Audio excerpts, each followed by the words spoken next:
Due to some technical difficulties, I just wanted to let you guys know that Titus Lesson 2 is very short. We were able to recover the first 20 minutes of the class, and so hopefully and prayerfully you will look at those 20 minutes, and then we'll continue next week with Titus Lesson 3. Okay, we are continuing our study of the book of Titus, so everybody can turn in your Bibles to Titus.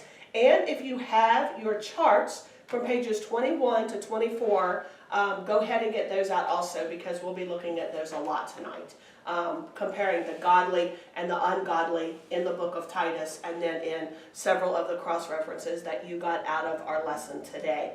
First of all, we're going to do a real quick review. So what kind of letter, I just gave it away. What kind of book is the book of Titus? It's a letter. It's a letter. It is a letter. And who wrote it? Who is the author?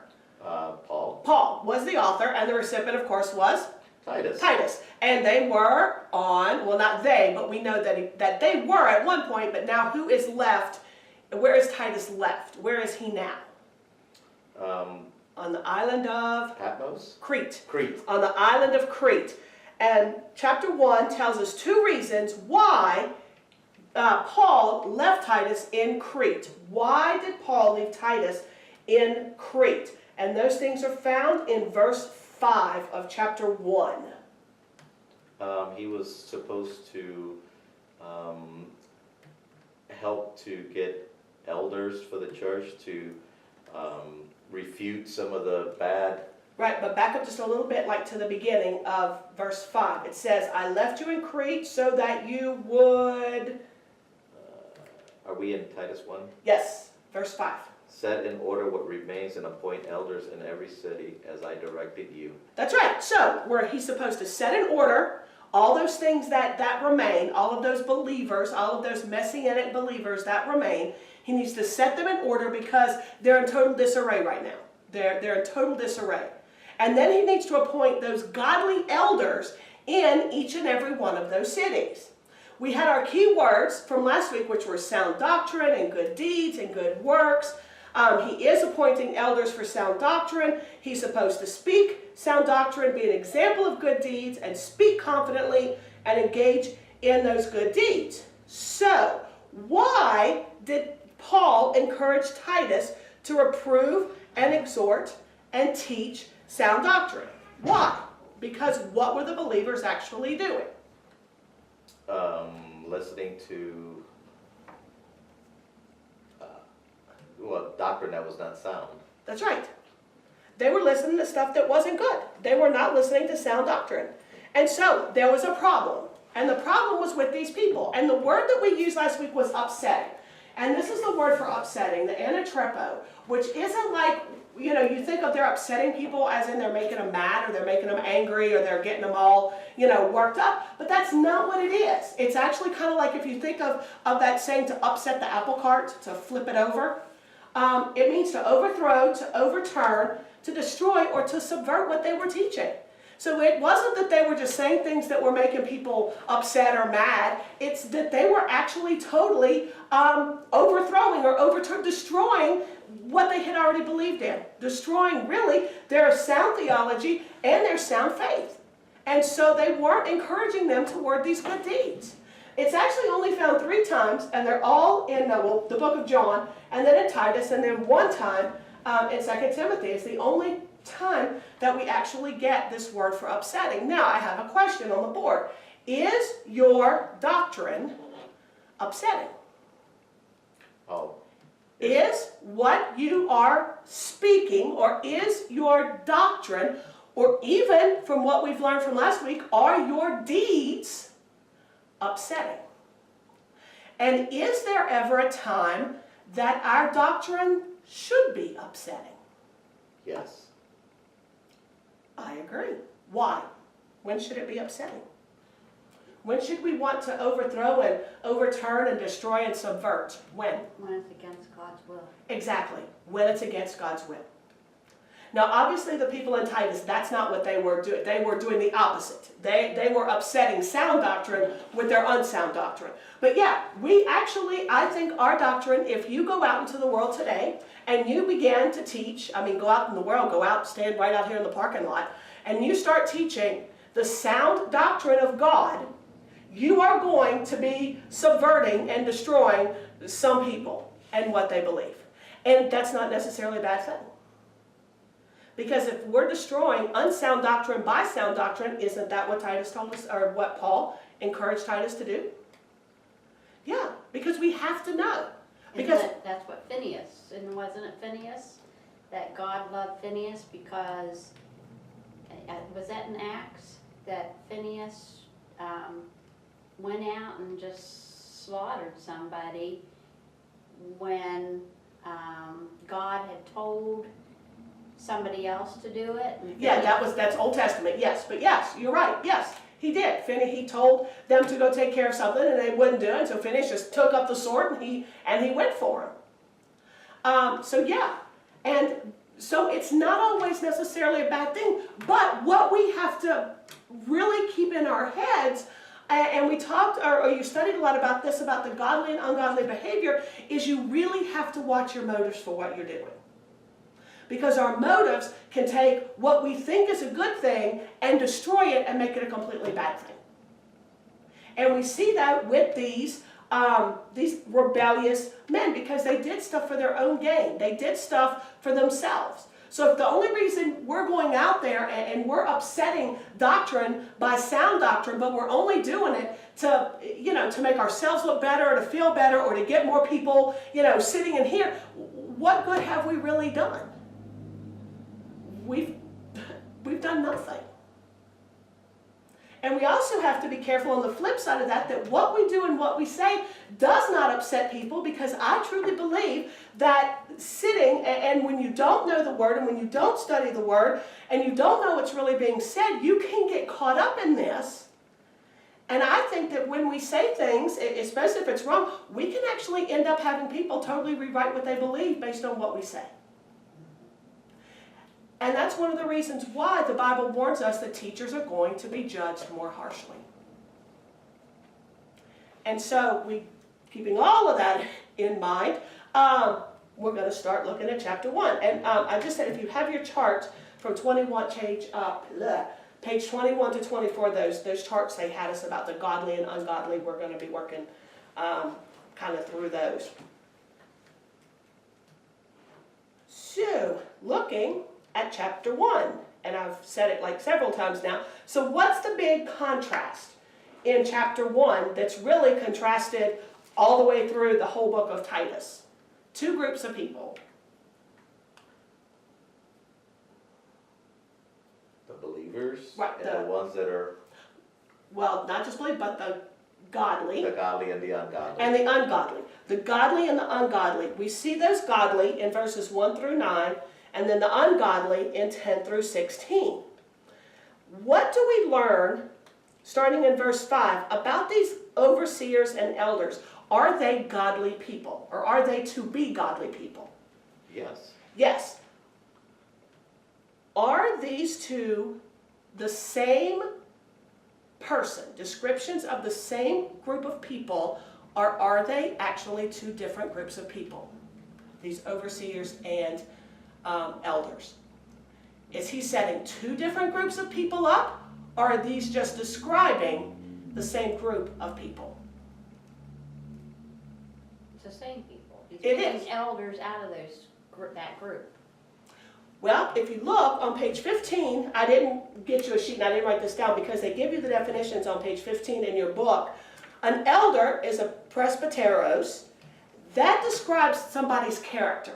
Like physically. They are physically and spiritually mature people. So that's kind of who they are. That's their characteristic.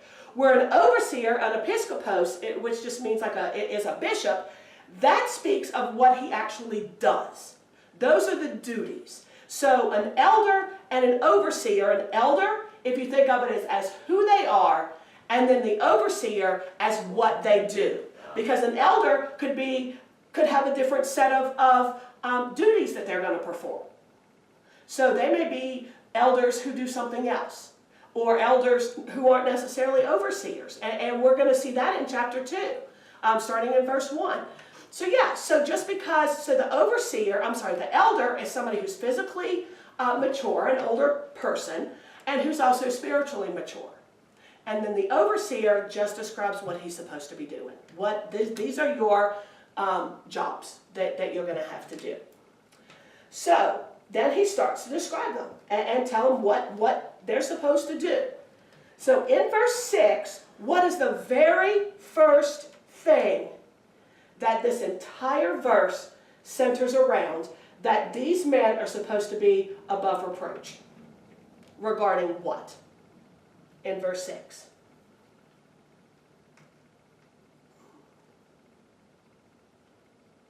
You mean, what does it mean to be above reproach? No, in what area, in verse 6, in what area is he supposed to be above reproach? And it's one word that can describe everything that's going on in verse 6. It describes his what?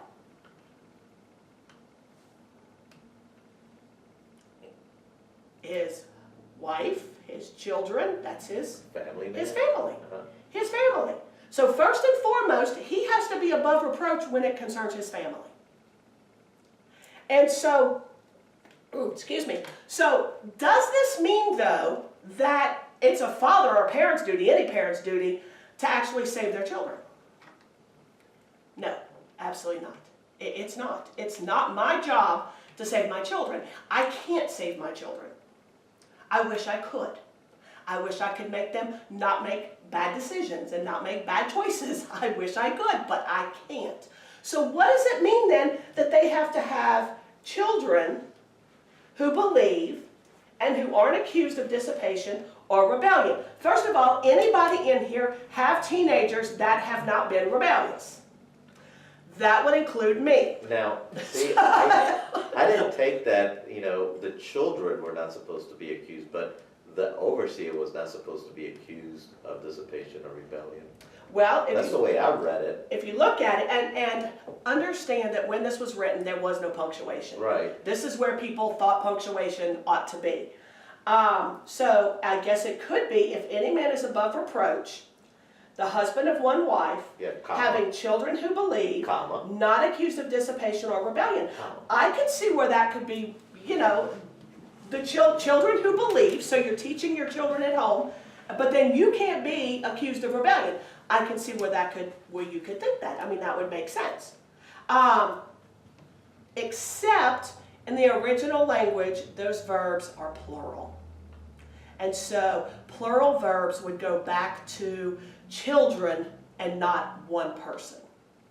But what about the not quick-tempered then? Is that the children also?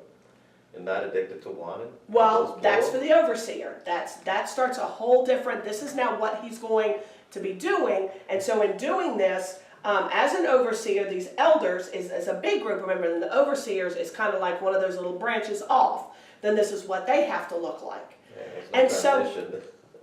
It's all. So what do the children have to believe in? Children who believe in what? The way, Jesus. In the way, in the teachings of, the teachings of the Hebrew text. Yeah, the Hebrew text that believe, but to take it a step further, they also have to believe that these Hebrew texts, that the Tanakh also points to Messiah Jesus. And that's what they have to believe. They have to believe in that, and they believe it because that's what their father taught them, because that's what they learned at home. Timothy learned at home from his mother, but he still learned at home. So in order to be an elder, this elder who's now going to be an overseer, he has to really oversee his family first. He has to be someone who has taught and who has taught his family. Because how would it look if I'm the elder of a church and my children are running around teaching false doctrine? Especially if they came back and said, well, that's what I was taught. That wouldn't work. I mean, what would that say about me and about the way, that I raised my children and what faith exactly I raised them in? So, if somebody wants to look up, we have a lot of cross references here. 1 Timothy 3, 1 through 5. I'll get that one if you get the next one. The next one's also going to be 1 Timothy 3. We might as well just hang out in 1 Timothy 3. But if somebody also wants to look up 1 Peter 5, he's kind of stuck in the middle there. But 1 Timothy 3, I'll go to Peter. okie dokie, 1 Peter 5, 1 through 4. Timothy, Titus. Timothy's before. 1 Timothy. And we're going to look at chapter 3. And we'll look at several verses in chapter 3, so just keep your finger on there. Okay. The first one we're going to look at is just 1 through 5. Do you just want to read it for us? It says, "It is a trustworthy statement. If any man aspires to the office of overseer, it is a fine work he desires to do. An overseer then must be above reproach, the husband of one wife, temperate, prudent, respectable, hospitable, able to teach, not addicted to wine or pugnacious, but gentle, peaceful, free from the love of money. He must be one who manages his own household well, keeping his children under control with all dignity. But if a man does not know how to manage his own household, how will he take care of the church of God?" So, what in these verses when he talks about an overseer, and he's writing to Timothy because Timothy's going to really be the one that Paul passes the mantle to. Remember, 2 Timothy is the last book he ever wrote. And so these are to encourage Timothy to take charge of these churches that they've planted. So what does he tell Timothy? If a man's going to be an overseer, what does he have to have in order first and foremost? A good hold of his family? He has to have good hold of his family. Himself and his family. Yeah, himself and his family. Now, does that mean, because this really stepped on my toes this week, we have a bunch of teenagers, and they are going to be human teenagers, and they're going to be rebellious teenagers, and in many different ways. And so does that mean that anybody who ever has a rebellious teenager is now automatically ixnayed off the list of ever teaching and ever being an overseer? I sure hope not, because I don't think we'd ever have any elders or any overseers or any teachers if that was actually the case. I don't think that's what this means, because it says keeping your children under control with dignity. If you look back in history, this could be, you could, in Mideastern culture, not necessarily in Jewish culture, but in Mideastern culture, you could kill your kids for something. I mean, in some of these cultures, they were sacrificing their children. So how about we keep control of our children in the Word of God and not just sort of send them out, kick them out, whatever, or, kill them or sacrifice them? How about we keep dignity in our home as it pertains to our children? So, and why is it important? Look in verse 5. Why is it important to have a hold of your family? Shows that he is a good manager of his family. He can also manage the business of the church. That's right. And when I thought about this, I have a dear friend who is in ministry. And they had issues with one of their children, and they really wondered whether they were okay to be in ministry. Because they read these verses as this totally just did away with that. And she prayed with several people, the family did, and what they came to was that, no, it doesn't take you out of ministry just because this is happening, especially to a grown child. I mean, if they're grown, what really honestly can you do? But I think this also speaks to the fact that if we are focused on our family and our family is in crisis, we really don't have the time or the energy to really deal correctly with everything else that happens in a congregation. So family in crisis might mean, we need to take a step back and get that crisis under control so that then we can focus on the work that God has us to do and that God wants us to do. But it doesn't mean that He's done with us, because obviously God called us, and if He called us, He knew this was going to happen. So this didn't shock Him or surprise Him. So, alrighty. So now we're back to Titus, but keep your finger in 1 Timothy. Awesome. since you have 1 Timothy for us. Okay. Okay. In verse 7 through 8, it describes his character. We're going to describe the character of now this overseer, what this man is going to do. And above all else, this is such a repeated word. What does he have to be above everything else? A good family man. No, look at verse 7. A good reputation. He has to have a good reputation. He has to have a good reputation. He has to be a good steward. A steward is somebody who's just responsible for somebody else or represents somebody else. He can't be self-willed. He has to be self-controlled, and he has to have the best interest of other people at heart. He can't be in it for himself, and he has to correctly represent the person who he's a steward of. And if an overseer is a steward of God, that's who he has to correctly represent. And the way that he's going to do that without ever speaking a word is through his character. And that character, just like the big office of elder, he has to be above reproach. And that word pugnacious, does anybody know what that word means? I actually had to look it up. I'm not embarrassed to say it. That's some pugnacious, like something apprehensible. Pugnacious is somebody who really just likes to pick arguments and fight. And verbal, like just